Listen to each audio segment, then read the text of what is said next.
지난 2012년 대선은 첫 SNS 선거라고 불릴 만큼 온라인 유세가 적극적으로 도입됐던 선거였습니다. 당시 작성된 트위터글 9억 건을 저희 KBS가 전수 분석해봤더니 놀라운 결과가 나왔습니다. 2012년 대선 당시 여야 대선 캠프 모두 온라인 여론 조작에 가담한 겁니다. 먼저 자동 트위터 프로그램을 사용한 민주당 사례부터 우한울 기자가 보도합니다. 스타트 인. 새누리당 불법 여론조작 세력인 이른바 시발단 사건이 불거진 당일, 이를 비판한 트위터 글입니다. 이 트윗글은 잠시 뒤 5명에 의해 동시에 RT, 즉 퍼나르기가 됩니다. RT된 시간은 초까지 일치합니다. 사건의 당시 대통령 후보의 광화문 유세가 있을 무렵 새누리당을 격하게 비난하는 글이 쓰여지자 이번엔 앞서 언급한 5명 중 4명이 동시에 RT를 합니다.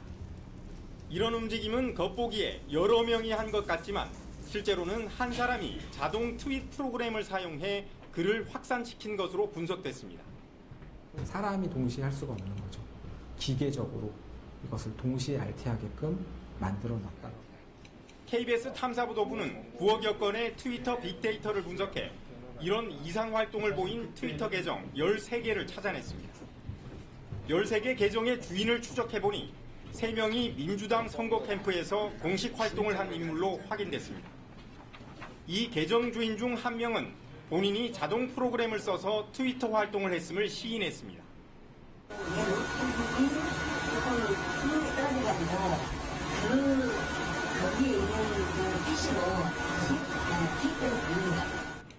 사용된 자동 트윗 프로그램의 이름은 트윗덱. 같은 해 대선에서 여론 조작 활동을 벌인 국정원 심리전단이 사용했던 프로그램과 같은 것입니다. 당시 민주당은 이를 강력 규탄했습니다. 국정원 개정의 경우 수법, 영향력으로 살펴보면 대국민 여론 조작과 대선 개입의 효과는 상상 이상을 초월할 것입니다. 국정원 여론 조작에 대해 날선 비판을 했던 민주당의 대선 캠프에서 같은 방식으로 SNS 여론 조작에 나섰다는 것은 이번 트위터 전수 분석에서 처음 확인됐습니다. KBS 뉴스 우한울입니다.